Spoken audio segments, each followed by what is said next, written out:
Pour moi, le tatouage, c'est la meilleure façon de retranscrire une histoire. C'est un souvenir aussi. C'est laisser une marque sur un souvenir. Pour moi, c'est plus une thérapie. D'évacuer peut-être certaines choses qui peuvent peser, qu'on représente sous un symbole, une image, un animal. Peut-être le fait d'extérioriser certaines émotions et qui peut faire du bien à la personne de cette façon-là. Un mode de vie. Et c'est s'approprier son corps. Moi, comment je le vois, c'est toujours pour noter une petite histoire, un moment important de sa vie qu'on a envie de marquer. Et donc, du coup, ça raconte généralement bien souvent quelque chose, c'est ce qui est le plus intéressant dans le tatou. C'est la rencontre entre deux personnes, dont une qui est là pour dessiner pour l'autre et retranscrire une idée, une image sur la peau. Et du coup, il y a toute une idée de partage derrière, il y a beaucoup de choses derrière qui font que c'est très vaste et Un échange. un échange. On va dire que le tatouage, c'est un peu toute ma vie. Une vraie passion. Une représentation de la personnalité, enfin entre autres la mienne, mais c'est vraiment exprimer physiquement ce qu'on peut ressentir au fond de soi, comment on peut vivre aussi, c'est vraiment un tout en fait, c'est vraiment, pour moi vraiment tout un tout sur ma vie. Personnellement, c'est le moyen de me rappeler certaines choses, c'est le moyen de graver des souvenirs en fait. C'est avant tout un moyen, c'est tout con, mais de se décorer. Voilà, il n'y a pas de truc précis, c'est pas un... Je suis pas comme tout le monde qui va dire c'est pour un événement précis ou un truc qui va s'arriver, non. Du moment où il y a un truc qui me plaît, je le fais. Et si c'est encore plus joli, ça va. En tant que tatoueur, c'est l'accompagnement pour les gens en fait.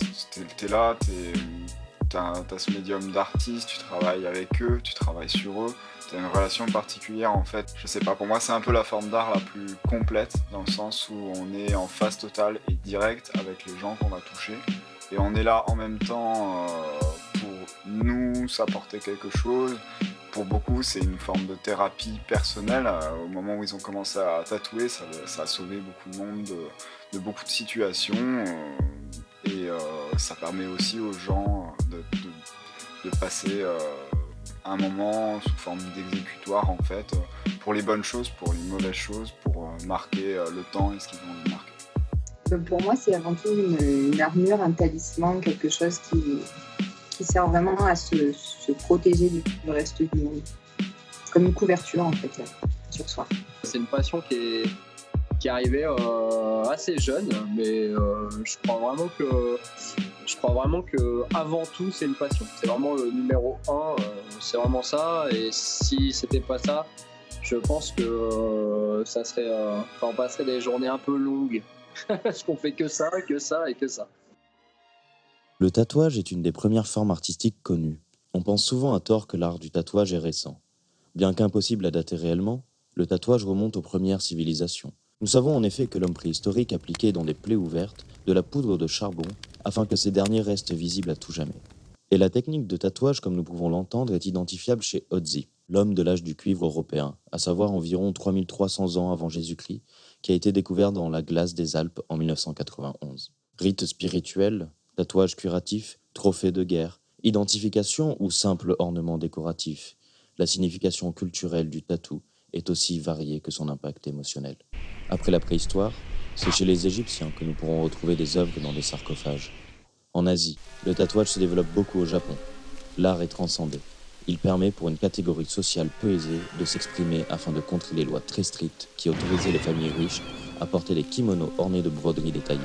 Le tatouage devint alors un acte de rébellion et de démarquage social.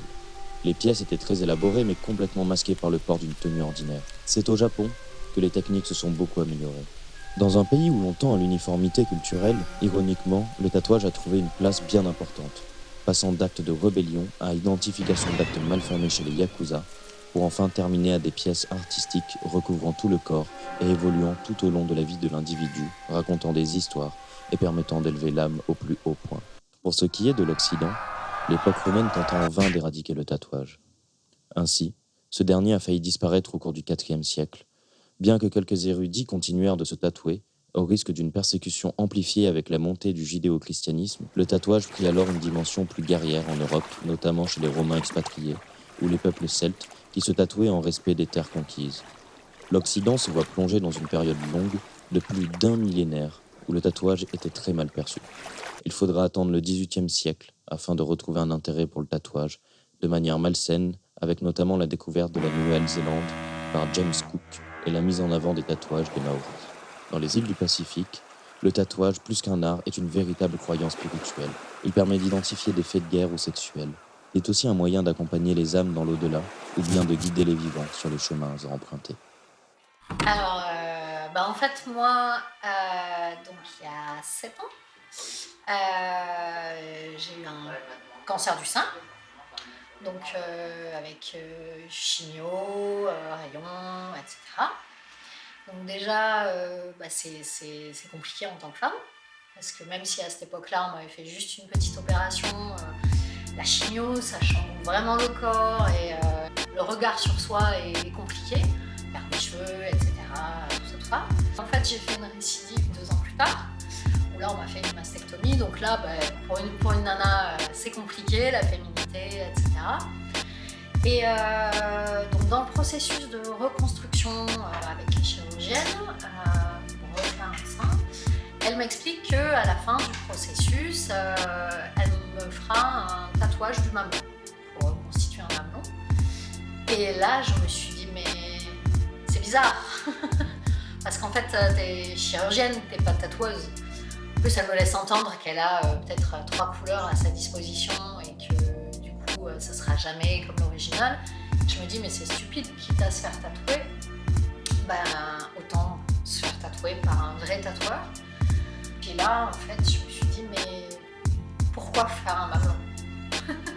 Parce qu'en fait, pour moi, de toute façon, j'arrivais plus à considérer mon sein comme un sein. Et je me disais, de toute façon, c'est une reconstruction, c'est pas comme ça que t'es né. Donc, quitte à refaire quelque chose de nouveau, autant essayer de le rendre encore plus beau et que ça ait un sens pour moi. Et que ça me permette de reconstruire mon image de moi aussi. Donc j'ai attendu pas mal de temps parce que j'ai eu des complications, il a fallu refaire des opérations. Donc beaucoup de cicatrices et en fait tout ça m'a renforcée dans l'idée du tatouage esthétique en me disant mais ce tatouage-là, ça sera le symbole de ton combat, de ta victoire. Et puis, accessoirement, il cachera les cicatrices.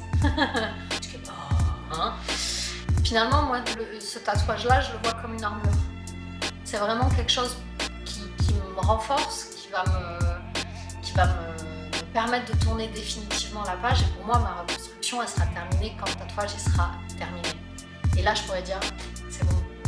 J'ai gagné la bataille, j'ai tourné la page et c'est un peu une renaissance, c'est beaucoup dire, mais en tout cas c'est un joli point final à l'histoire. Et en fait il y a un truc que les gens me disent souvent, mais pourquoi tu t'infliges une douleur supplémentaire? L'idée, c'est que si j'avais pas voulu souffrir, j'aurais pas fait du tout de reconstruction. Parce que les opérations aussi, ça a été de la souffrance et ça a été un chemin long. Le tatouage, finalement, c'est anecdotique par rapport à tout ce que j'ai traversé. Et c'est une souffrance choisie. Donc c'est pas la même souffrance et ça se vit vraiment différemment parce que derrière, je sais que j'aurai quelque chose que j'ai voulu, qui veut dire quelque chose pour moi. Et voilà, et qui va me permettre de vraiment tourner la page.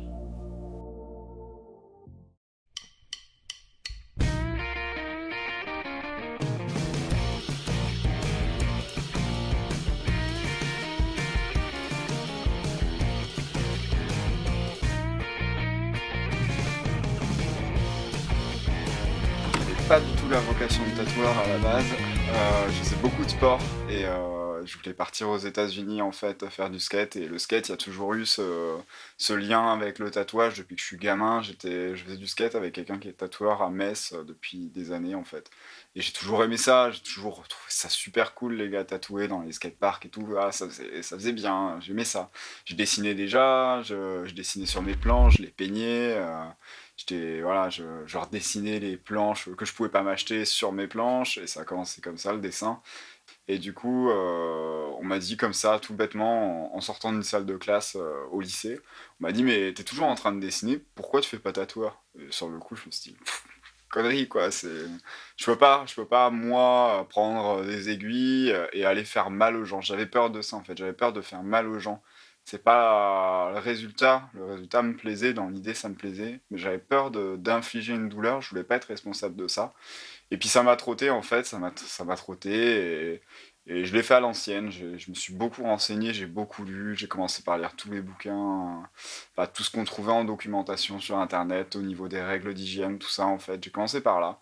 Je me suis mis à bosser un book, puis un deuxième, et quand j'ai pu avoir un truc un peu concret, je me suis inscrit sur une fac d'art sur Montpellier, j'ai été présenter mon book dans un shop. Et puis je suis arrivé comme ça dans le tatouage. J'étais tatouée depuis des années, je fréquentais les conventions, certains shops de tatou. J'ai toujours été attirée par le milieu, mais je ne me voyais pas un jour être tatoueuse. Et en fait, j'ai eu l'opportunité d'avoir été manager au sein d'un tattoo shop pendant un petit peu plus de 3 ans. Et de là, c'est vrai que le fait de monter les projets, etc., avec les clients, au bout d'un moment, il y avait ce côté frustrant où on a les idées, on les reçoit, on développe tout ça avec eux, et puis à la fin, il n'y a pas l'acte derrière. Et c'est ce qui m'a donné envie de passer de l'autre côté. Ouh, ça remonte déjà bien longtemps. C'est mes premiers pas dans un studio de tatouage vers l'âge de 13 ans, au début des années 80. Et quand je suis rentré dans le studio, ça a tout de suite été le flash. Voilà, c'est ça que je veux faire. Je faisais depuis toute petite, j'ai toujours dessiné. J'ai jamais été poupée, Barbie, tout ça. Je n'aimais pas ça du tout. Je préférais être avec mes stylos, mes crayons, dessiner sur les murs de ma mère, son gros regret. Et ça m'a jamais quitté. J'ai toujours travaillé le dessin de plus en plus. Et puis ça a évolué vers le tatouage un peu bizarrement, avec des tatouages éphémères pendant les fêtes médiévales. Enfin, c'est un peu con. Mais c'était une très bonne époque. Et par contre, je me disais qu'on ne pouvait pas faire une infinité de motifs, de dégradés. On ne pouvait pas vraiment s'éclater là-dedans. Et j'ai découvert le tatouage à la suite en me disant que, ouais, en fait... on gardait le même support, le support humain avec qui on peut travailler, avoir un projet, en parler ensemble, le transformer ensemble et avoir vraiment quelque chose définitif. Il y avait un vieux rêve d'ado de faire du tatouage forcément, mais qui à l'époque était un peu compliqué parce que compliqué d'atterrir dans ce milieu-là. À l'époque, moi je suis de la génération 2000 au niveau des tatoueurs, quoi. Et c'est une génération où il y avait encore les vieux de la vieille qui étaient là, il y en a toujours, hein, et je commencerai à en faire partie, donc il y en aura toujours finalement. Mais enfin, il y avait cette génération-là qui remonte aux fin 70-80, où c'était encore très rockabilly, très punk, très skinhead, et des gens grâce à qui le tatouage a perduré et a toujours été là. Et voilà, après... donc j'ai fini mon cycle, ma maîtrise aux Beaux-Arts. Une fois que j'ai eu fini, j'avais commencé déjà un apprentissage. Et grâce à Thierry, un pote qui n'est plus là aujourd'hui, mais à qui je dois beaucoup. Du coup, ma maîtrise finie, soit je rentrais comme prof ou designer ou autre, soit j'ai essayé le tatou, et puis du coup ça fait quelques années, ça fait plus de 15 ans du coup maintenant que je m'amuse avec ça. Le tatouage viking, c'est quelque chose qui est quand même important pour pouvoir, dans la spiritualité, acquérir des petits plus, magicalement parlant, et aussi, comme je disais, de raconter une histoire sur des combats qu'on a vécus et tout. Et du coup, dans notre troupe, avec nos collègues, on se devait de nous marquer nous-mêmes et de marquer nos amis. Et c'est comme ça qu'on a commencé à faire du tatouage. Ça a commencé du coup, ce que je disais, assez jeune. C'est-à-dire que moi, je voulais pas faire ça à la base, mais je savais pas trop vers quoi me diriger. mais j'adorais tout ce qui était médical, avec une petite passion pour tout ce qui était médecine, 1900 à aujourd'hui. Et ma sœur est revenue à la maison avec un tatouage, je devais avoir 12 ou 13 ans, je pense. Et en voyant ça, ça m'a marqué et j'ai commencé à acheter les premiers bouquins qui sortaient à cette époque-là sur le tatouage.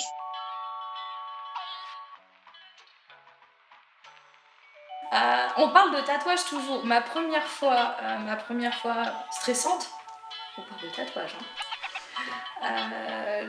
J'ai envie de dire, le soir juste avant, j'étais tellement stressée que j'ai quasiment pas dormi. Mais finalement, ça s'est bien passé. La première fois, c'était il y a, je crois, 4 ou 5 ans. Et la seule petite particularité à raconter, c'est que j'en ai tout de suite fait 6 d'un coup, en fait.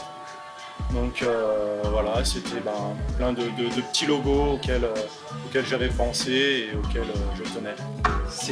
J'avais juste 18 ans. Mes parents m'avaient dit de ne pas en faire un gros quand je suis allé. Et j'ai fini avec le bras entier. Voilà, c'était un gros tribal à l'époque. Bon, même si c'est tribal, c'est passé de mode. C'était quand même sympa. Je suis arrivé, ça a gueulé, mais c'était cool. Mon premier tatouage, je me le suis fait moi-même, je devais avoir 13-14 ans. Et c'était des petits délires faits à l'aiguille pour vraiment tester. J'attendais à beaucoup plus de douleur, je sais pas, que ce soit mis vraiment plus glauque. Ressenti déjà fière parce que je m'imaginais vraiment peut-être pas tenir à cause de la sensation. Je pensais vraiment que la sensation c'était une douleur alors qu'en fait non, c'est plus quelque chose de désagréable. Et puis du coup j'étais fière de moi, je l'avais fait. Et à l'époque, tout le monde ne le faisait pas. Alors l'après, ce serait plus une satisfaction personnelle parce que j'étais vraiment passé à autre chose. C'était vraiment, pour moi le tatouage c'est un acte qui te permet de passer à une évolution ou à un ressenti autre de ce que j'étais avant en fait. C'est vraiment comme dans les tribus, passer à l'âge adulte, mais vraiment rechercher un autre état d'esprit supérieur ou une évolution. C'est agréable en gros d'être regardé pour ça. C'est juste en gros, c'est juste ce qui m'a plu quoi. Enfin, malgré le reste, mais le ressenti c'est vraiment celui-là. C'est vraiment sympa d'être regardé. C'était vraiment le début de l'appartenance de mon corps, vraiment. Dans mon univers, il y a pas mal de choses parce que j'aime bien retravailler du japonais, j'aime bien retravailler ou travailler à partir de pièces complètement abstraites. Il y a de l'illustration aussi malgré tout, mais par exemple dans tout ce qui est abstrait ou dans mes dessins en général, j'aime bien retrouver une sensation de projeter, de jeter, de balancer, de sketch en fait. D'esquisses, de choses comme ça, quoi, qui sont pas, qu'on n'a jamais trop vu liées à la peau, en fait. C'est une école qui est apparue, pareil, quoi, au début 2000. Et c'est ça qui m'intéresse vraiment, quoi. C'est d'aborder, en fait, la peau autrement qu'un tatouage classique, mais plus faire un trait d'union entre ce qu'on pourrait retrouver dans une galerie d'art et la peau d'une personne, quoi. Notre univers de tatouage, c'est tout vraiment ce qui est style viking, basé sur le viking, sur les runes, les symboles anciens, même pré-celtiques ou même de la préhistoire. C'est vraiment tout ce qui peut se rapprocher à la tradition et à la spiritualité au plus poussé, on va dire. Je suis parti en voulant faire de l'aquarelle, je me retrouve dans le blackwork, alors c'est un peu n'importe quoi honnêtement. Je pense que c'est la technique en soi, machine en main, c'est ce que j'ai aimé faire, machine en main. La sensation de pic, de retour, etc. qui m'a fait modifier mon dessin petit à petit pour arriver vers quelque chose de complètement différent de ma lignée principale et qui me fait encore aujourd'hui évoluer mon style.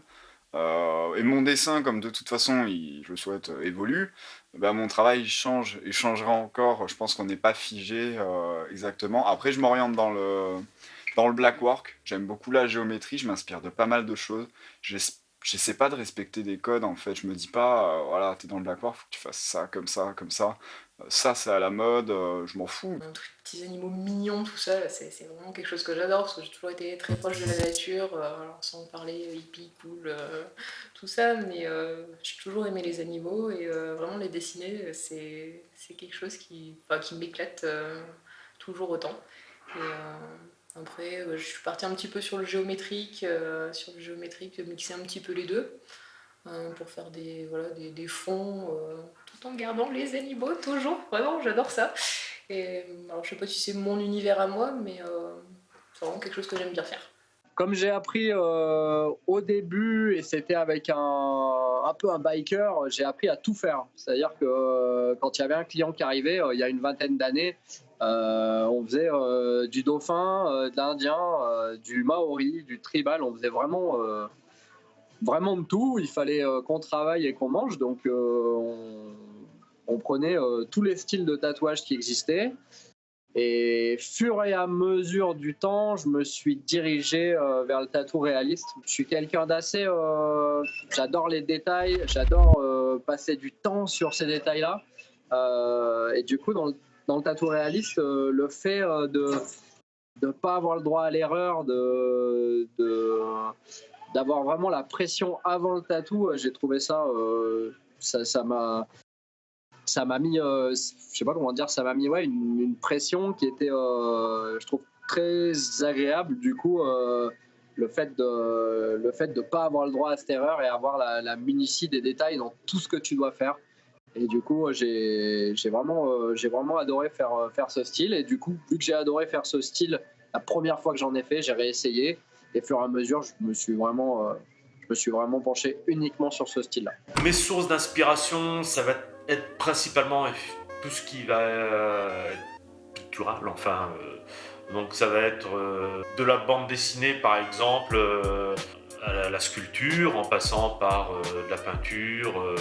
Ça va être très très varié. Ça va aller, je sais pas moi, de la ligne claire en bande dessinée ou par exemple Inky Bilal jusqu'à Giger pour ce qui est du dark, enfin Musha pour l'art nouveau. Il y a tellement de choses que voilà, c'est quasi infini au niveau inspiration. Tout devient source d'inspiration finalement. J'en bouffe tous les jours, énormément en fait. Mais de tout, des choses complètement différentes, du kawaii, du réaliste, du pur graphique, du dot, du lettrage chicano. Je mange de tout en fait, parce qu'il y a du bon à prendre dans tout.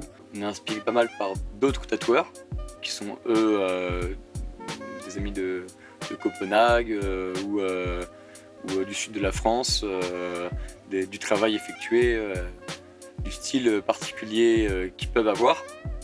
Mais c'est vraiment avant tout la mythologie nordique et la mythologie en général qui nous pousse à faire ce tatouage-là. Et les dessins aussi qu'on peut retrouver dans les musées, sur les pierres. Et ce qu'ils ont pu faire aussi, les peuples Sami et Lapon. Beaucoup, ils faisaient des dessins sur les instruments de musique, tout ça qui avait beaucoup de signification. Et ça nous inspire beaucoup. Je me suis trop concentrée sur l'univers du tatouage et un petit peu moins sur ce qui est, il me le reproche souvent, mais il a entièrement raison, d'ouvrir des vrais bouquins d'art, d'illustration, etc. Et c'est vrai que du coup, j'ai une plus grosse culture tatou. On a un mode de fonctionnement aujourd'hui, pour quasiment quiconque, qui soit lié à un réseau social comme Facebook, Instagram ou quoi que ce soit, on mange de l'image à longueur de journée.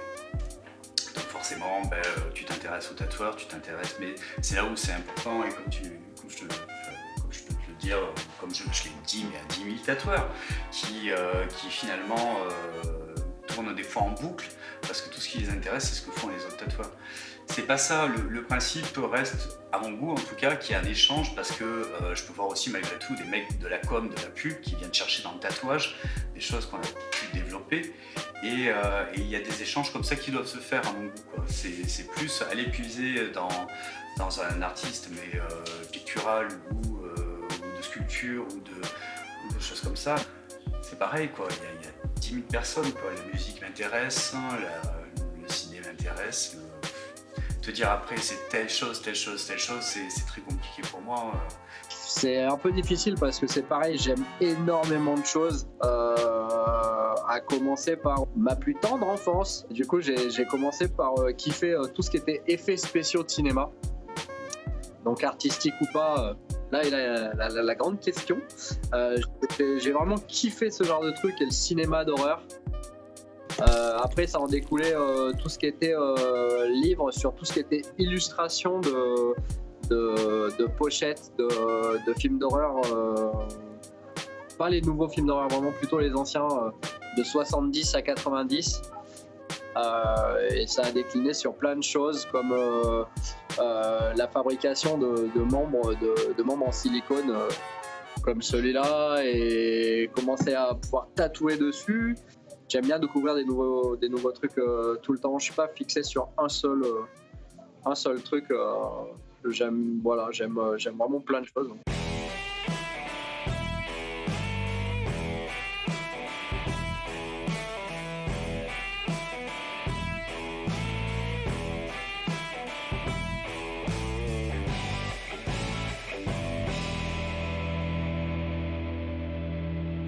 J'ai quelques pièces qui ont plus d'histoire que d'autres, particulièrement une grande sur l'avant-bras qui tout simplement raconte un tour du monde que j'ai fait, donc un voyage de 9 ou 10 mois. Donc voilà, j'ai incorporé un peu tout le voyage sur l'avant-bras. Toutes mes pièces ont vraiment ont une histoire. Chaque pièce a vraiment une histoire et je vais les faire à chaque passage de ma vie dans lesquels elles vont avoir un rapport avec ce qui m'est arrivé juste avant ou quelques mois auparavant. Donc je vais avoir des périodes où pendant plusieurs mois, voire plusieurs années, où je ne vais pas avoir de tatouage parce qu'à ce moment-là, je ne ressens pas le ressenti de me faire tatouer ou de continuer une pièce. Mais à chaque fois que je vais avoir un passage difficile ou une bonne expérience, à ce moment-là, je vais continuer l'évolution de mon corps. En fait. Ceux qui vont être très précis, c'est le logo du shop, du café, que Benoît a aussi également sur le bras. Donc j'ai fait au niveau du mollet, beaucoup plus gros. Après on part plus sur la mythologie nordique, parce que je suis à fond dans ça aussi depuis très très longtemps. Et c'est qu'un début. Mon chest, c'est 2 phénix. C'est un animal qui ne meurt jamais, qui renaît toujours de ses cendres, toujours plus beau, toujours plus fort, qui se relève toujours. Et pour moi, c'est vraiment l'objectif principal de ma vie, c'est que même face aux difficultés, il faut apprendre chaque fois à se relever. Apprendre à se relever. L'histoire des tatouages, c'est difficile puisqu'il y en a... J'ai vraiment fait ça pour l'esthétique, j'ai pas énormément d'histoire émotionnelle comme certains veulent représenter un deuil ou quoi que ce soit. Donc moi je dirais celle qui m'a le plus marquée, c'est l'avant-bras. J'avais pris une séance le jour de l'anniversaire de mon frère. J'avais prévu officiellement que la séance dure toute l'après-midi, alors qu'en fait ça allait durer qu'1 heure, 1 heure et demie. Et après je me suis échappée pour aller préparer son anniversaire surprise. J'aime que les messages soient cachés, mais oui, pour moi chaque tatouage a une signification. Moi c'est comme ça. Après je veux pas que... C'est pas un message visible pour tous. Chaque pièce représente ce que je suis et j'ai pas forcément envie d'expliquer aux gens comment, pourquoi, parce que c'est vraiment ce que je ressens, quoi. C'est propre à moi et si on me pose pas la question et si j'ai pas confiance en ces personnes-là, j'irai pas expliquer pourquoi telle pièce ou telle pièce, parce que c'est assez difficile d'exprimer ce que l'on est, ce que l'on ressent à des personnes qui ne sont pas forcément assez ouvertes d'esprit dans le style dans lequel je suis, quoi. J'ai pas vraiment de message bien défini à faire passer dans le tatouage, mais c'est plus une coopération avec le tatoué. J'aime bien s'ils veulent ou pas me raconter l'histoire qui peut se cacher derrière. Derrière des fois un motif vraiment tout simple qui leur rappelle quelque chose, un moment bien défini de leur vie, un deuil à surmonter, pour avoir toujours un petit bout, on va dire, de la personne avec soi. Et c'est plus les histoires qui se cachent derrière que j'aime bien, plutôt que d'avoir un message bien défini à faire passer. Sans dire que, tu vois, j'ai des grosses bases écologiques ou quoi que ce soit, mais la nature est hyper présente dans ce que je fais. J'adore traiter ça, que ce soit le côté faune ou flore. J'adore travailler sur ces thèmes-là, quoi. parce que c'est beau et que grâce à ça on est là et que voilà.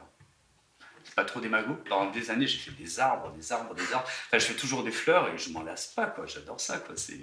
Non, ouais, après ça dépend comment on comprend la question. Faire passer un message personnel dans le tatou de quelqu'un, enfin pour moi c'est quasiment impossible. Peut-être dans ta démarche oui, mais je trouve que le message qu'on doit faire passer, c'est celui que le client veut faire retranscrire dans son tatou. Il faut pas oublier, un tatouage c'est un langage en fait. C'est-à-dire que selon ce que tu as sur toi, tu donnes en fait une vision de toi-même à la personne qui est en face. C'est une vision qui est très subjective, mais ça reste une vision. Tout ça pour dire que oui, donc tu as des gens qui peuvent des fois maladroitement te demander un dessin. Je le répète à longueur de journée, mais c'est la base de tout. C'est quand mes clients veulent qu'on parte sur une pièce, il y a deux questions. C'est pourquoi tu veux te faire tatouer et qu'est-ce que tu as envie de raconter. C'est-à-dire, ne me dis pas ce que tu veux sur la peau, c'est qu'est-ce que tu as envie de raconter avec ce que tu vas vouloir sur la peau. Et c'est là où, avant même de parler dessin, c'est comprendre déjà la démarche de la personne, parce que face à un décès, parce que face à une rupture, face à de la maladie, face à plein de choses, en fait, on peut réagir et un peu mal. Moi, ce que j'essaye de faire, et c'est malgré tout le point de base, c'est d'être là pour essayer d'amener la personne vers le haut. Donc du coup, de prendre son thème et qui est des fois négatif et en faire quelque chose de positif. Et voilà. Si j'arrive à faire ça, je suis content. Le but, c'est vraiment arriver à avoir des clients qui repartent avec un tatou et qui soient vraiment le plus heureux possible. Après, faire passer un message avec le tatou, non, j'ai jamais réfléchi à ça. Elle était bonne, celle-là de question aussi. Bécane, dermographe, tattoo gun, peu importe le nom qui lui est donné, je vais vous résumer très rapidement les fonctionnements d'une machine à tatouer. Le concept d'utilisation d'une machine électrique pour ancrer les tatouages est relativement nouveau. En fait, le brevet original de la toute première machine à tatouer électrique n'a été déposé qu'en 1891, il y a à peine 128 ans. La machine à tatouer originale a été conçue par un tatoueur de New York nommé Samuel O'Reilly. Il a basé son concept sur un appareil breveté par un certain Thomas Edison pour un stylo d'impression autographique. O'Reilly a repris l'idée originale d'Edison et l'a améliorée en ajoutant un tube, un petit moteur électrique et une aiguille en modifiant la conception pour répondre à ses besoins en tant que tatoueur. L'invention brevetée d'O'Reilly a été la première machine rotative. Seulement 20 jours après qu'O'Reilly ait déposé son brevet, un autre artiste a déposé son propre brevet pour une machine similaire. L'artiste londonien Thomas Riley a inventé le concept de la machine à simple bobinage. Elle utilisait un champ électromagnétique qui traverse une ou plusieurs bobines, provoquant un effet de martèlement à l'intérieur d'une barre d'armature. Deux technologies différentes sont donc utilisées, la machine rotative et la machine à bobine. Qu'importe la technologie, un dermo fonctionne plus ou moins de manière identique pour ancrer un tatouage. Tel un peintre, le tatoueur trempe la pointe de sa machine dans l'encre pour à la suite poser l'aiguille entre le derme et l'épiderme. Le tatoueur imprime donc sur la partie à tatouer des mouvements alternatifs, mais réguliers de va-et-vient. Cette répétition va laisser sur la peau un tatouage qui se précisera davantage au fil des mouvements. Une des principales différences en dehors du mode de fonctionnement est le bruit. Les rotatives sont assez silencieuses par rapport à la bobine qui émet un fort bourdonnement. C'est simplement parce que la mécanique intérieure de la rotative est plus simple. Un autre élément qui doit être considéré lors du choix d'une machine à tatouer est la portée de l'aiguille. Une rotative a un mouvement d'aiguille plus fluide, alors que la machine à bobine a un mouvement plus hachuré. La rotative est assez simple à utiliser et moins dommageable pour la peau.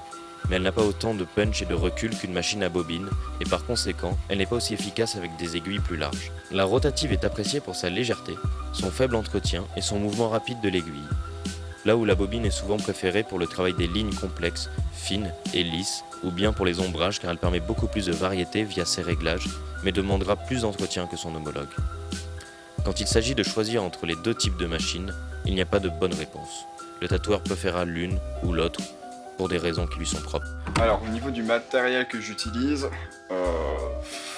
ça dépend de quand est-ce que tu viens à chaque fois m'interviewer. En fait, je change de bécane tous les mois ou un mois et demi. Je me fais souvent engueuler par mon entourage. C'est ma plus grosse dépense généralement. J'en ai encore commandé une hier. Et en fait, je suis un fan de bécanes, je suis un fan de machines. Genre vraiment, il y a une partie du temps où je regarde des tatouages, et une partie du temps, je vais regarder des machines. Mais c'est équivalent, quoi. J'aime regarder des machines. Si je pouvais tous les avoir, je les aurais tous, en fait. Je pourrais tous les tester. Je bosse depuis quelques temps avec des rotas, en fait. J'ai commencé sur des machines classiques à bobine. Je bosse sur des rotas, notamment pour le poids, pour les longues séances, etc. Et j'en ai plusieurs types. Alors, j'en ai qui sont plus durs, plus soft. Ça va dépendre des zones que je tatoue. Ça va dépendre de plein de choses. Ça va dépendre du feeling. Je bosse avec des machines italiennes, anglaises, russes. J'aime bien quand c'est bien fait avec des beaux matériaux nobles et quand c'est des gars qui ont mis le cœur à l'ouvrage. C'est les tatoueurs qui l'ont fait, c'est encore mieux parce qu'ils connaissent vraiment l'application après des machines. Donc ça, je trouve ça cool. Après, au niveau des encres, bah, j'utilise uniquement des encres véganes. De toute façon, mais je pense qu'aujourd'hui, le matériel, norme française, norme européenne, toutes les bonnes encres qu'on vend, elles sont de toute façon véganes, ou alors elles le sont à 95%, quoi. Alors en machine, j'ai une rotative. Je travaille des rotatives depuis, je sais pas, ça va faire 8-9 ans maintenant. J'ai une rotative, c'est une Spectra Action, c'est des machines assez récentes qui sont assez légères, qui font peu de bruit. Et je les en félicite parce que quand ça fait plus de 15 ans que tu tatoues, tu es content de passer des machines légères. Parce qu'avoir un demi-kilo dans la main avec lequel tu dois faire des trucs et qui en plus ça fait quoi, du 300 dB, enfin, c'est abominable. Une machine traditionnelle, même s'il y a beaucoup de tatoueurs qui sont vraiment attachés à ce genre de machine, en disant oui, mais c'est la base et tout ça. Non, les mecs, rappelez-vous, en 1890, il y a un mec qui a créé la première machine à tatouer et c'était une rotative. C'était pas du tout une machine avec des bobines qui faisaient du boucan. Donc voilà, donc ça c'est la petite aparté parce que c'est la guéguerre entre les tatoueurs de oui, la traditionnelle. Non, c'est pas la traditionnelle c'est une rotative. Arrête. Donc voilà, enfin, toujours est-il, j'utilise ce genre de machine en couleur, c'est Silverback pour les noirs et gris, et en couleur, c'est Eternal. Début des trades, après j'ai commencé à essayer les rotatives. J'aimais bien travailler un peu avec tout. Et là, je bosse avec les pennes Cheyenne, que je trouve plutôt très pratique au niveau du coup réglage, parce qu'on sort juste un petit réglage de voltage, mais pas énorme, et surtout une sortie d'aiguille à régler, mais du coup voilà, des réglages très simples, et quand on arrive le matin, on commence à bosser avec des machines sans se dire merde, ça va être déréglé parce qu'il fait trop chaud ou déréglé parce qu'il fait trop froid. Donc du coup assez agréable pour ça. Du coup j'ai passé l'âge de régler, de monter et de démonter. Au niveau des encres, je suis passé un peu par toutes les encres possibles et inimaginables. Là, en ce moment, on va dire que je suis plus avec soit les World Famous, soit les Eternal. Mais je suis pas contre découvrir des nouvelles, donc dès qu'il y en a une qui sort ou une marque, j'aime bien essayer. Alors, pour le matériel que j'utilise, ça va être principalement des machines rotatives maintenant. Je suis passé aux rotatives il y a déjà bien 5-6 ans pour des côtés de poids évidents. Donc, fini le mal dans les mains, fini les douleurs dans les articulations, etc. Donc, c'est vraiment un avantage monumental, d'autant plus au niveau des réglages. Bon, il n'y a pas de réglage, on ne peut pas dire qu'il y a vraiment du réglage à faire, donc c'est au poil. Je travaille principalement avec des machines rotatives Econ. Quant aux encres utilisées, bah, c'est les encres parmi les plus connues, américaines, du type Silverback, Eternal, Intense, etc. quoi. Du coup, nous, ce qu'on utilise aujourd'hui, c'est du matériel stérile, autorisé et légalisé en France. Le tatouage historique, lui, par contre, on peut le faire avec, comme je disais, des silex, par exemple, où en sculptant un silex, on va réussir à avoir une petite pointe trempée dans du charbon écrasé, tout simplement, ou de l'encre de sèche, qui marche très très bien. On trempe et on va piquer avec. Donc le tatouage est un peu moins noir ou plutôt bleu, mais bon, ça marche très très bien et ça c'est ce qui était utilisé à l'époque. ainsi que par exemple on peut utiliser, comme les Inuits ils le font, pour les tatouages traditionnels sur le visage, une aiguille de couture où on va laisser pendre une petite ficelle. La ficelle, on va la tremper dans l'encre et on va coudre la peau. Ce faisant, la ficelle va passer à l'intérieur de la peau et laisser un petit peu de suie. Et du coup, laisser une marque pour le tatouage. Donc ça, c'est pour des tatouages bien spécifiques, des commandes bien spécifiques. Ça doit être vraiment forgé et créé pour une seule personne, pour un tatouage bien spécifique. L'évolution du tatouage en France, je dirais que c'est un phénomène relativement récent, entre guillemets, si on va comparer à des pays plus européens, du type Angleterre ou Allemagne, où le tatouage est ancré, sans faire de mauvais jeu de mots, déjà depuis beaucoup plus longtemps.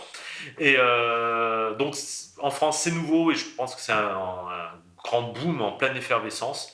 Les choses retomberont peut-être un petit peu, mais on n'est pas dans le phénomène de mode comme certains pourraient croire, c'est vraiment dans la durée. L'évolution dans le monde, je pense que la France va rattraper son retard par rapport aux autres pays tels les États-Unis, etc. Et que tout va s'inscrire dans une certaine durée je dirais au niveau mondial. Maintenant, le tatouage se pratique partout dans le monde, hein. Même dans des pays tels que la Chine ou la Russie où c'était autrefois interdit. Donc tout ça, ça évolue et dans le bon sens du terme, je pense que ça soit au sens général, maintenant au sens plus particulier, je pense que les gens redécouvrent un certain rite de passage et se réapproprient un petit peu leur corps à travers le tatouage. On voit beaucoup plus de gens se faire tatouer, mais en même temps, il y a un petit regret à cause de tout ce qui était réalité, où les gens s'inspirent un petit peu trop de ce qu'ils ont déjà vu, et ils vont venir avec un projet parce qu'ils ont vu déjà cette chose-là, et pas parce qu'ils ont envie de cette chose à la base. J'ai le sentiment que les gens font moins par eux-mêmes, et ils font plus en fonction de ce qu'ils ont vu déjà sur les autres. Moi, je souhaite qu'à l'avenir, il y ait une vraie entente entre tous les tatoueurs. Mais je trouve que ça va à l'amélioration déjà. Je trouve ça vachement bien en fait. J'ai jamais eu moi de soucis, j'ai pas connu de soucis. J'ai les histoires de l'ancien temps. Bon, après, je suis un peu plus isolé ici, je suis moins embêté, mais je travaille dans beaucoup de salons. Je fais beaucoup de guests. J'ai pas vent de tant de soucis que ça. Et je trouve ça bien en fait. Je trouve ça un métier assez solidaire. Je trouve ça sympa. Après, pour moi, s'il y avait des petites améliorations à faire, notamment au niveau de l'État, ça serait peut-être être plus drastique au niveau de l'hygiène en fait. Parce que aujourd'hui, on sait très bien que le contrôle d'hygiène ne fait pas peur au salon et ça permet tout et n'importe quoi. Dans le reste du tatouage en France, non, je trouve que c'est énorme. On a, en l'espace de quelques années, les conventions se sont multipliées. La visibilité des tatoueurs est énorme. On a une place dans la société qui est passée de rebut à certains superstars qui ont des années de liste d'attente, des gens qui sont prêts à faire 1000 km. Moi j'ai eu un client là, la semaine dernière, il est venu de Monaco quoi. C'est énorme, il a un prince et tout, il vient se faire tatouer chez moi, c'est trop cool, je suis trop content. J'ai des gens qui font des bornes pour venir pour moi, ça me touche, ça me fait plaisir. Donc je pense qu'on n'est vraiment pas à plaindre en France, même si aujourd'hui, je pense qu'il y a des pays qui sont un peu plus en avance, comme l'Allemagne et l'Angleterre. Ils ont toujours été un peu en avance sur nous, sur ces sujets-là. Ils ont encore le tatouage un cran au-dessus dans la société. Et bon, c'est plus accepté pour les boulots, etc. aussi. Mais c'est une question de mentalité, ça viendra. Et je pense qu'on n'a vraiment pas à se plaindre aujourd'hui. C'est vrai que la France, elle aurait été très en retard, mais est en train de se rattraper. Parce qu'il faut dire ce qui est, pour avoir bossé dans pas mal de pays, que ce soit Canada, États-Unis, Brésil, Mexique, enfin tout ça, enfin pas mal de pays en fait où le tatouage est, voilà, c'est rentré dans la vie courante. Les flics au Canada sont en chemisette avec des bras full color dans tous les sens, quoi. Enfin voilà, c'est des choses que jusqu'à présent on ne pouvait pas voir en France, mais en 15 ans, malgré tout, j'ai pu voir des gens qui sont venus de plein de raisons différentes, que ce soit des flics, des inspecteurs, des pompiers, des infirmières, des médecins, des secrétaires de ministres. Hein, voilà quoi. Enfin, ça s'est vachement démocratisé quand même quoi. Donc il y a 1 ou 2 ans maintenant, je crois que la loi pour les policiers français a pu changer. Et du coup, il est toléré qu'ils se fassent tatouer les avant-bras. Donc là, déjà quand on entend ça, c'est waouh, ok, on y arrive quoi. Déjà pour avoir entendu ça, c'est vraiment chouette. Quoi. Donc ça, c'est une belle évolution dans le tatouage, dans le monde du tatouage français quoi, en tout cas. Il y en a beaucoup qui arrivent dans le shop en disant ouais, maintenant c'est la mode. Non, c'est pas extrêmement vrai. C'est-à-dire qu'avant, on avait une clientèle qui était quand même. Enfin, il y avait quand même beaucoup de gens qui se faisaient tatouer. Il fallait vraiment que ça soit ultra caché par rapport à leur métier, à leur famille, tout ça. Aujourd'hui, c'est un peu l'inverse. Il y a beaucoup de gens qui arrivent, il faut que ça se voit tout de suite. Par contre, au niveau classe sociale, j'ai pas l'impression que ça a énormément changé. On tatoue vraiment, de tout et sur tout le monde. Après, l'évolution, c'est surtout en termes graphiques.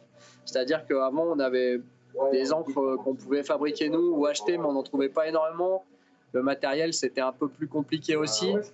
Donc maintenant, c'est vrai qu'on arrive à avoir des tatous graphiques, graphiquement parlant, de bien meilleure qualité qu'avant. Et du coup, on arrive à toucher une plus large clientèle. Voilà, après, ça évolue dans le sens où ça se démocratise, on va dire. Mais c'est quelque chose qui a été voulu. Hein. Il y a une vingtaine d'années, nous, ce qu'on voulait, c'était que le tatou se démocratise à fond, plutôt qu'on passe toujours pour les taulards ou les trucs comme ça. Et c'est le cas aujourd'hui. Je crois que ça s'est démocratisé. On en voit un peu de partout, on en voit à la télé, on en voit dans des pubs, chose qu'avant, on voyait jamais, quoi.